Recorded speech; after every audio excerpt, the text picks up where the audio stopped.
Okay, so let's take a look at some practical examples of using this stuff.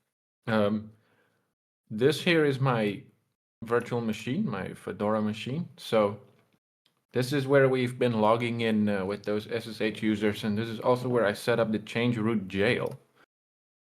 But right now, let's take a quick look at the current state of things. So if I edit that file, the sshd config, you'll see that I've commented out this change root jail, because I don't want to deal with that just yet. But I still have my public key authentication and password authentication config set. So I need that key pair to log into this server. Let's see if this thing is running. Systemctl status sshd. It says that it's running, so that's good. Means we can log into this server. And if I go to the home directory and I do ls here, we see here there's this username user still around. Taking a look at that, the configuration that's required in here is if I go to the .ssh directory and I cat this authorized keys, we see that public key that was generated is in here. And the private key is on my client machine. So this is my client, or in this case, it's the host running this virtual machine, but it's also the client that I'm going to use to connect to that thing. So let's see here. I want to SSH with this username key file as my identity file, and I'm going to be logging in as this username. Then I need to provide that passphrase on my key, and now I'm logged in. So it was kind of lagging a bit there. Let's try it again with the other user. This one tells me that it doesn't match up. So permission denied for this guy because it's not his key.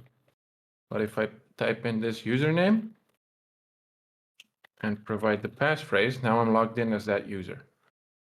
And right now I'm in the home directory for this user. Not the change root jail one though. This is the normal one. So if I go to cd root and I do ls, I can see everything in here. So let's just go back to the home directory. And now let's take a look at a tool that makes use of SSH under the hood.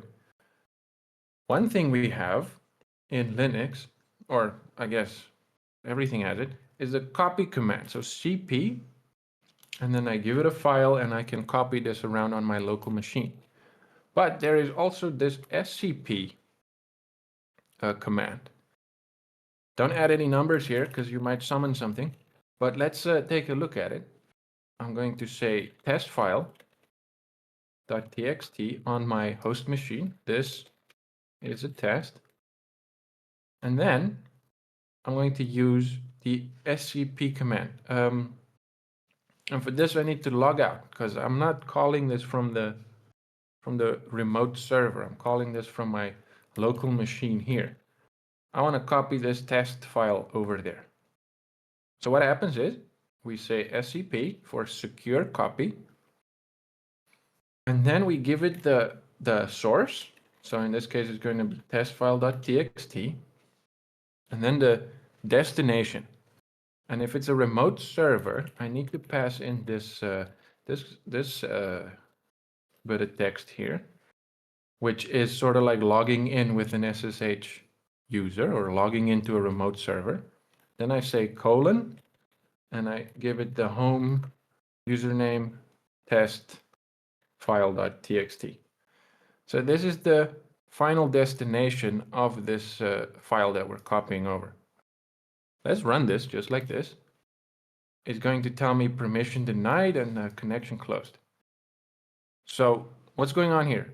This SCP makes use of SSH under the hood. That means that all the configs that apply to SSH also apply here, which means I need to pass in the identity file. So just to give you an idea, let me get rid of all this stuff. I'm just going to run SCP just like that.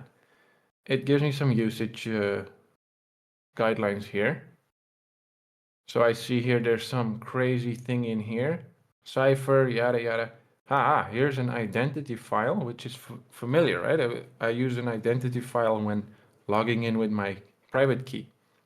Then there's the source and the target. Let's try running this again. And this time passing in the identity file, which is this username key. And if everything goes well, it should ask me for the passphrase. So then I just pass in the passphrase, and then it tells me that it copied it over. Now I'm not going to SSH to this server.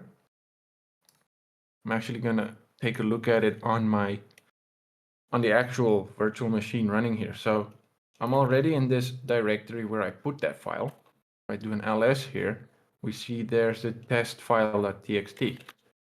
I can even cat that thing and see here, this is a test. This is the exact content from here. So if I update this file and I run this again, I need to pass in the passphrase every time.